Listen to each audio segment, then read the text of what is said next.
Hey, welcome back. In this video, we're going to talk about creating an interior space with an irregular shape wall. And in the previous video, we talked about the thumbnail process, and if you haven't already taken a look at that, please go watch that. I think it might be useful. And kind of talks a little bit about the techniques that I used to set up these grids here, so I think it's definitely worth watching. What I'm doing now is I'm just basically connecting the lines so I can have this wall set up.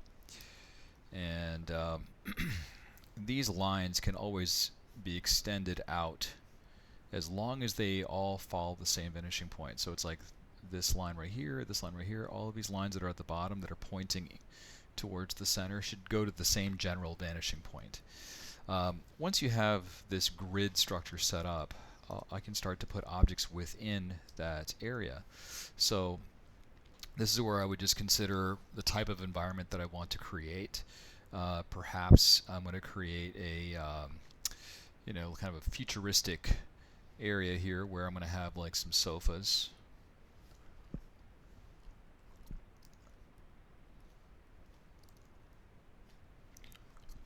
And so here's a simple sofa. I'm following the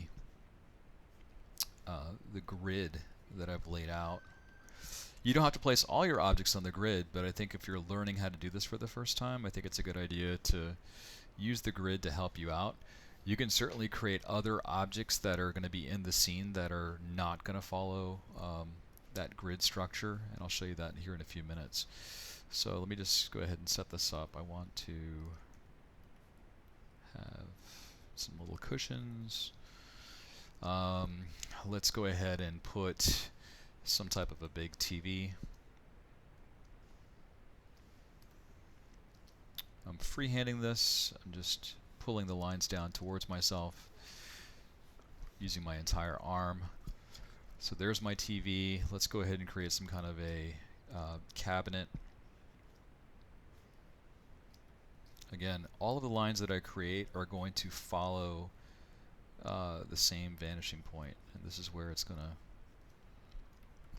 end.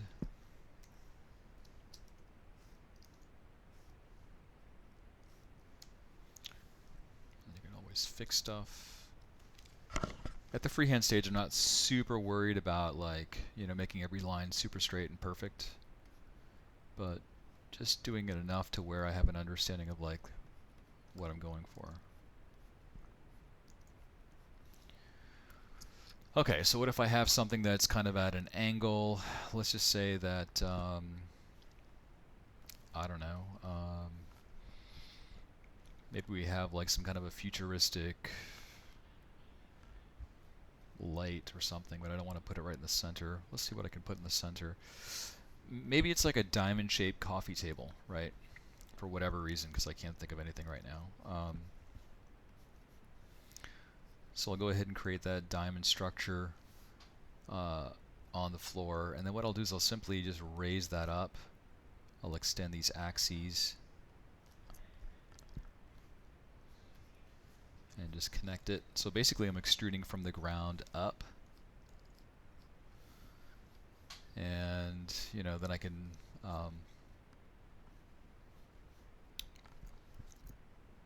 maybe if it's like a glass table or something, I can put like, I don't know, books maybe. I'll put like maybe I'll put a stack of books. So I'll just go ahead and clean this area up using the lasso tool. There's a book that's resting there, and there might be like a remote control, something that's just just to show that the place has more of a lived-in feel to it. Maybe there's some kind of like a towel or something that's hanging on the sofa. And then I can go ahead and draw my wall. I can have my window. I'm going to make the window actually kind of extend like so. It's going to be a relatively tall window where it's going to be more immersive. And you can always look and see what you have so far. So far my perspective is looking okay. For lights, I can use the grid to help me define those lights. This wall has kind of some angularity associated with it, so I can go ahead and follow those angles. And then this one right here, just extend this line down. Actually, you know what?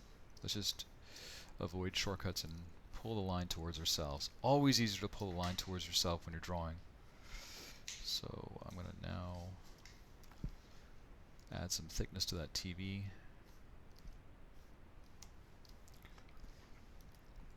And so I've got basically a simple environment here. I can put something in the foreground, perhaps like some type of light.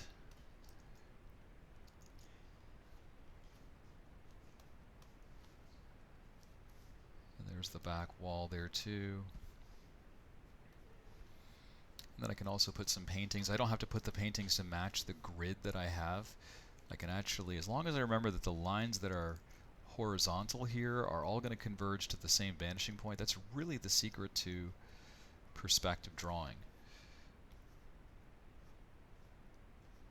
So here's some paintings, you know, just to make the area look a little bit more lived in. I'm going to fix the sofa here, make it a little bit thicker in the back so I don't have a tangent.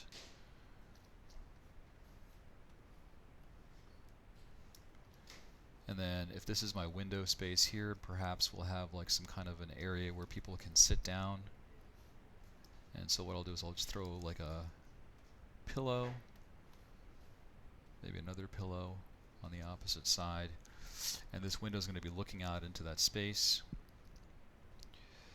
And maybe we have some kind of a hilly countryside.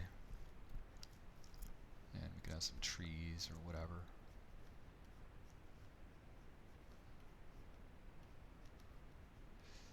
The important thing is not so much the details, but it's the strategy. The strategy here is that I started off with a grid.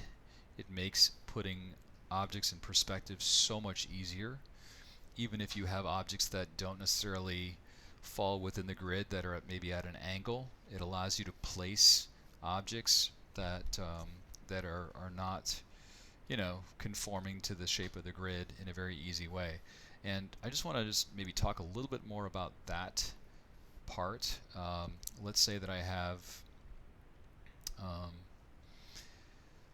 I don't know, maybe, let's see, some kind of a robot or something like that, like a little Roomba type device. So I'll draw a box, and what I'm going to do with this box is I'm going to make sure that all four edges have a clear vanishing point. Like this is going to have a vanishing point going back here, and this is going to have a vanishing point going back over here, right? These two lines, in other words, connect to some imaginary vanishing point. These two connect to some vanishing point off in the distance. And I can always draw by extruding up. It's a really good exercise to practice. And so this is the object that I'm going to work with, and then if I wanted to say put some treads or something on it, maybe it's one of those little Roomba tank things, I don't know. And it has some kind of a interesting weird shape to it. So I've got this object now in the scene. Remember, your environment should add some personality to the space, like how it's decorated or not decorated, or how people arrange objects within the room. If you've got neat books that are on a bookshelf, that tells you something about the individual that's in that room. Or if you've got books or other objects that are kind of messy or disheveled, it tells you something else about the person, right? So always keep that in mind as you're working through your environment. So I hope you found this video to be helpful. Thanks again so much for watching, and I will see you in the next one.